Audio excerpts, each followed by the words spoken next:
Olá, eu quero refletir com vocês aqui um tema um tanto controverso. Ah, Nós temos que ficar com Jesus ou com as doutrinas de Jesus?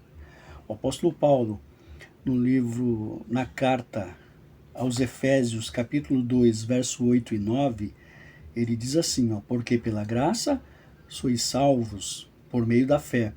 E isto não vem de vós, é dom de Deus, não vem das obras, para que ninguém se glorie. O apóstolo Paulo é muito claro aqui dizendo que a salvação é unicamente através da graça de Jesus, mediante a nossa fé em Jesus, e é um dom de Deus. Ele deixa bem claro que a salvação não vem das obras, para que ninguém se glorie. Então eu poderia dizer, né? Eu não preciso das doutrinas de Jesus, eu preciso somente de Jesus, porque a salvação é gratuita. Agora, tem um outro texto no Evangelho de Marcos, capítulo 10, verso 17 em diante, em que Marcos ele narra um acontecimento em que um homem, um jovem rico, vem e se ajoelha diante de Jesus e pergunta para Jesus o que ele deveria fazer para herdar a vida eterna. Jesus então diz para este homem, para este jovem, guarda os mandamentos, e Jesus começa a citar a segunda tábua do decálogo.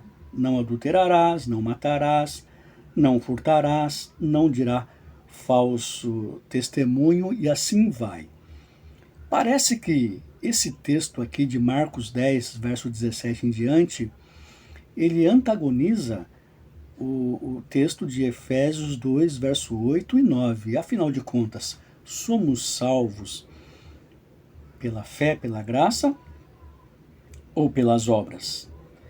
Olha só, hoje é muito comum as pessoas estarem atrás de Jesus, mas não querer as doutrinas de Jesus e tentam desassociar Jesus das suas doutrinas. Mas eu digo para você que é impossível você desassociar Jesus das doutrinas de Jesus.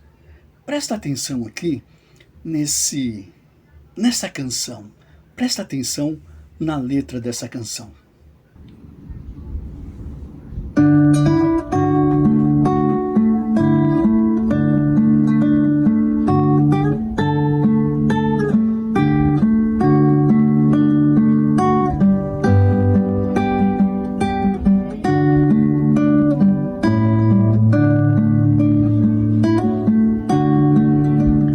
Em Jesus confia, sua lei observar.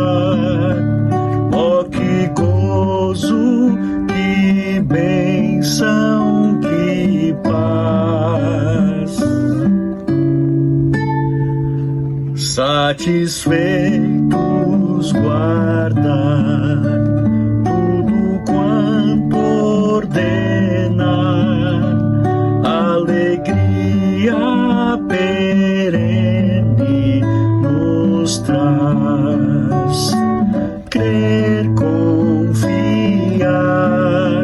tudo quanto ordenar, o fiel obedece ao que Cristo manda.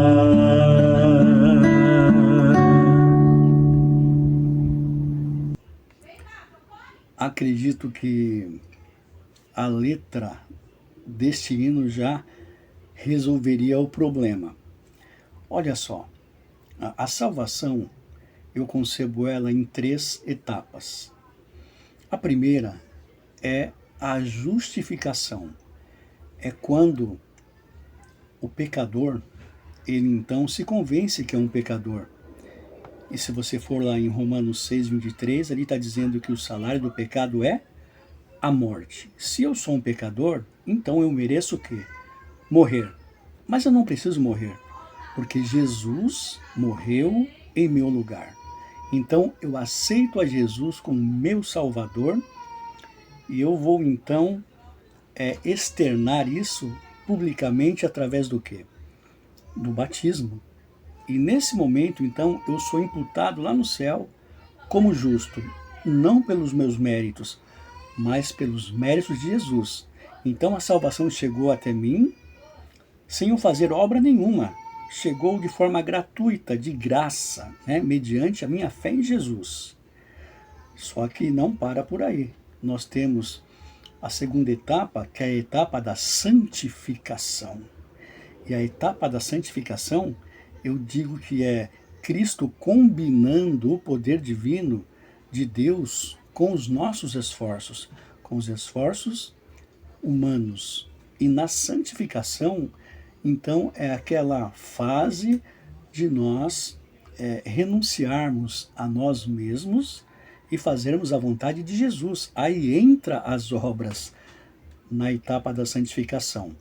Mas essas obras, elas vão entrar não pelas minhas forças, não pelos meus méritos, mas pela força que Deus me concede. É Cristo combinando o poder divino com os esforços humanos. E a terceira e última parte é a da glorificação, quando Jesus então voltar nas nuvens dos céus, nos concedendo a vida eterna. Então, o texto de Paulo e o texto de Marcos não são antagônicos. A salvação, o perdão dos meus pecados, independe das minhas obras. Eu sou justificado pela minha fé em Jesus. Agora, quando aquele jovem rico pergunta para Jesus o que ele deveria fazer para herdar a vida eterna, ele não está falando o que ele deveria fazer para que os pecados fossem perdoados, mas o que ele deveria fazer para herdar o quê? A vida eterna. E aí Jesus diz, olha, guarda os mandamentos. Aqui é a etapa o quê? Da santificação, onde entra o quê? As obras, não para a salvação, não para o perdão dos nossos pecados, porque isso é de graça, é mediante a fé, mas sim para que a gente permaneça na salvação de Cristo.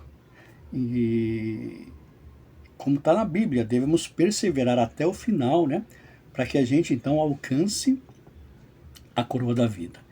Infelizmente, o mundo evangélico hoje só quer pregar e só quer ouvir que Deus me ama e que Deus quer me salvar. E isto é verdade. Só que esta não é a verdade biblicamente por completo. A verdade biblicamente completa é que sim, Deus me ama e quer me salvar, mas Ele também quer transformar o quê? O meu caráter. E essa fase da transformação entra na santificação, que vai acontecer durante toda a nossa vida aqui nessa terra. Então, as obras, elas são importantes, não para a minha salvação, não para o perdão dos meus pecados, mas para que eu permaneça na salvação. Como o hino diz, que eu acabei de mostrar para vocês aqui, é importante que nós sejamos obedientes a Jesus. Aquele que diz que ama a Jesus, mas não guarda os mandamentos de Jesus, segundo a própria Bíblia, é mentiroso e nele não está a verdade. Então, encerrando, não dá para separar Jesus das suas doutrinas. Jesus e as suas doutrinas estão intrínsecos. Agora veja só, eu não posso tirar Jesus fora e ficar só com as doutrinas de Jesus. Eu não posso tirar Jesus fora e ficar somente com as doutrinas de Jesus, porque senão eu vou cair no quê? No legalismo. Agora, eu não posso tirar as doutrinas e ficar com Jesus desassociado das suas doutrinas, porque eu vou estar vivendo o quê? Uma ilusão, uma utopia. Então Jesus e suas doutrinas se entrelaçam, são intrínsecas, são intrínsecos. Não dá para a gente separar uma da outra. Nós somos salvos unicamente pela fé em Cristo Jesus, pela graça em Jesus. A salvação, o perdão dos pecados é pela fé. Agora, nós seremos julgados pelas nossas obras.